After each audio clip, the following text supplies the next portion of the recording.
오늘 함께 보실 말씀은 요한복음 11장 말씀입니다.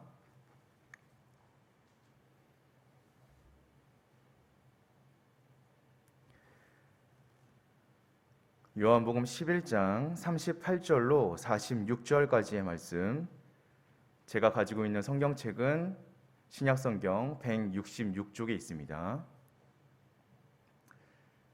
요한복음 11장 38절로 46절까지 제가 한 절, 여러분이 한 절, 우리 마지막 절은 함께 보도록 하겠습니다. 이에 예수께서 다시 속으로 비통히 여기시며 무덤에 가시니 무덤이 굴이라 돌로 막았거늘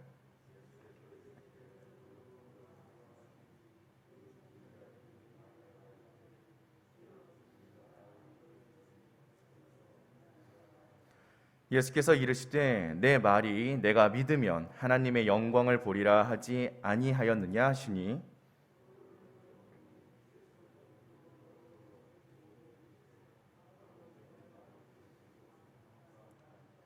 항상 내 말을 들으시는 줄을 내가 알았나이다. 그러나 이 말씀 하옵는 것은 둘러선 무리를 위함이니 곧 아버지께서 나를 보내신 것을 그들로 믿게 하려 함이니이다.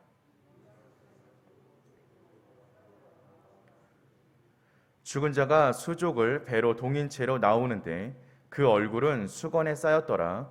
예수께서 이르시되 풀어 놓아 다니게 하라 하시니라.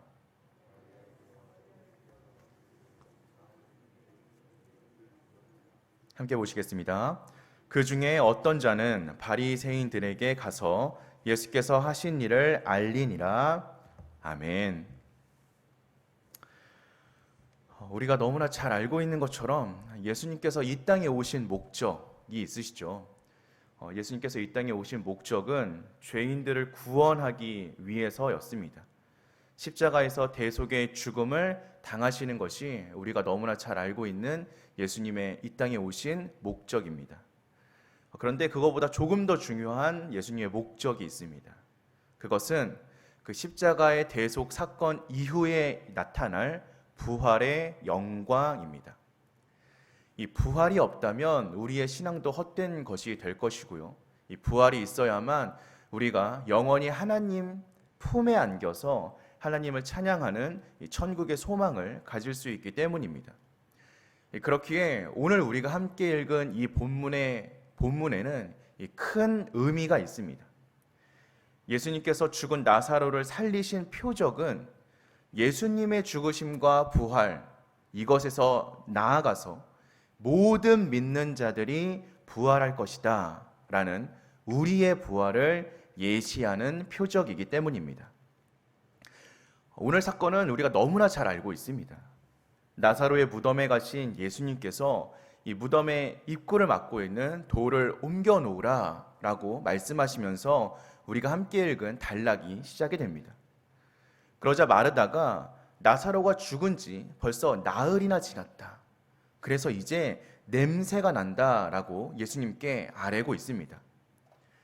마르다가 예수님께 이런 말을 한 이유는 나사로의 죽음이 의심할 수 없는 사실이다라는 뜻을 이야기합니다. 우리가 만약에 나사로가 죽은 지 얼마 되지 않았다면 그때 예수님께서 나아가셔서 이 오늘과 같은 사역을 진행하셨다면 어떤 일각의 사람들은 죽은 것이 아니라 그냥 기절했다가 깨어난 것이다 라는 의혹을 제기했을 수도 있을 것입니다. 실제로 예수님께서 십자가에서 매달려서 돌아가신 이후에 부활하신 사건을 바라보면서 죽은 것이 아니라 그저 정신을 잃고 혼절한 것을 예수님의 제자들이 데리고 모시고 나간 것이다. 돌을 옮겨서 도망간 것이다. 라고 주장하는 사람들이 실제로 있었습니다. 그래서 예수님께서는 나사로가 위독하다라는 말씀을 들으시고도 이틀이나 더 지체하셨던 것이죠. 어제 우리가 함께 읽었었던 6절의 말씀처럼 말입니다. 나사로가 완전히 죽었다라는 사실을 들으시고 그를 살리심을 통하여서 하나님의 영광을 보여주기 위하여 예수님은 나사로가 죽을 때까지 그냥 내어 두신 것입니다. 예수님께서는 이미 시신이 부패하여서 냄새가 난다라고 하며 낭망하고 좌절하고 슬퍼하고 있는 이 마르다에게 믿으면 하나님의 영광을 보리라 라는 말씀을 상기시켜 주십니다. 우리가 너무나 잘 알고 있듯이 하나님의 능력은 자연 법칙을 초월하는 역사도 가능합니다. 그렇기에 죽은 자를 일으키는 것, 부패한 시신을 다시 살리시는 것은 하나님께는 너무나 간단한 일입니다. 우리가 하나님을 믿기만 한다면 우리의 생각으로는 일어날 수 없는 이러한 일들을, 하나님의 영광을, 하나님의 일들을 바라보게 될 것이라는 예수님의 하나님의 약속인 것입니다. 예수님이 마르다에게 하신 이 말씀은 그곳에 있었던 많은 사람들, 또 이 말씀을 듣고 나누고 있는 오늘 우리들을 향한 약속이기도 합니다. 25절의 말씀과 같이 예수님을 믿는 자는 죽어도 살 것이다 라는 약속을 다시 한번 우리에게 던져주고 계신 것입니다. 이미 죽어서 부패한 나사로의 시신을 예수 그리스도께서 살리시고 일으키신 이 표적, 예수님을 믿는 모든 사람들, 예수님을 믿는 오늘 우리에게 주시는 부활의 확증인 줄로 믿습니다. 하지만 이 자리에 있었던 이 나사로가 부활하는 표적을 직접 눈으로 바라보았던 예수님을 믿지 않는 유대인들은 어떠했습니까? 그들도 이 부활의 자리에 함께 할 수 있었겠습니까? 그들도 예수님을 믿는 그 기쁨의 자리에 함께 하고 있습니까? 그들은 이 약속을 받을 수 없었습니다. 왜냐하면 이 약속에는 너무나 간단하지만 너무나 중요한 조건이 붙어 있기 때문입니다.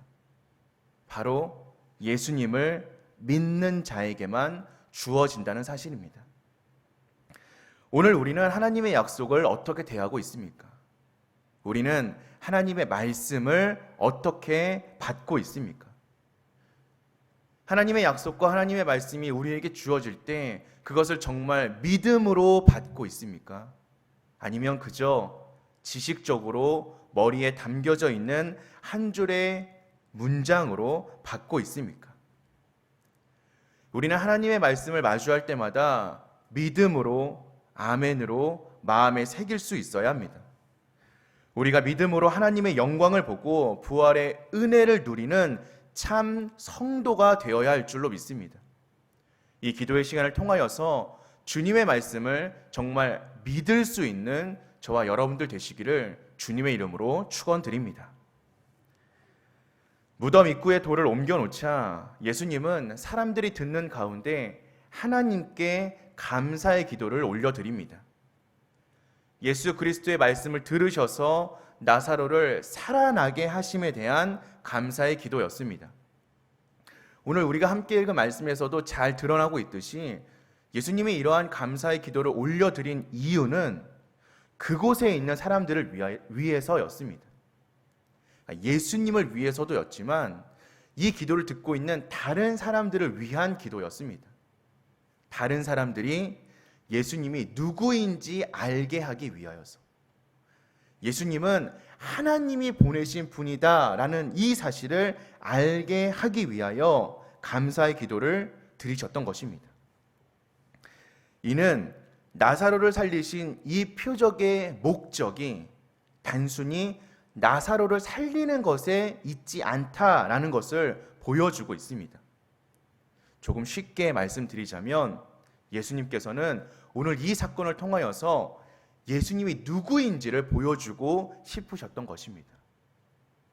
하나님이 보내신 구원자, 하나님이 이 땅에 보내신 분이라는 사실을 보여주고 싶으셨던 것입니다. 기도를 마치신 후에 예수님은 큰 소리로 나사로야 나오라 라고 외치십니다. 이러한 예수님의 명령에 나사로는 몸을 배로 동인 채로 걸어 나왔고 예수님은 풀어놓아 다니게 하라 라고 명령하십니다. 이후의 일들은 성경에 기록되어 있지 않지만 우리가 미루어 짐작할 수 있습니다. 예수님께서 의도하신 대로 이 사건은 이 표적은 많은 사람들에게 전달되었을 것입니다. 그리고 그 이야기와 함께 예수님이 뭐라고 기도하셨는지 그 기도의 내용도 함께 전달되었을 것입니다. 오늘 우리가 함께 나눈 이 사건에서 정말 중요한 것은 죽은 나사로가 살아난 것이 아니라 예수님이 하나님이 보내신 분이시고 예수님께는 죽은 자를 살리시는 권능이 있다라는 사실입니다.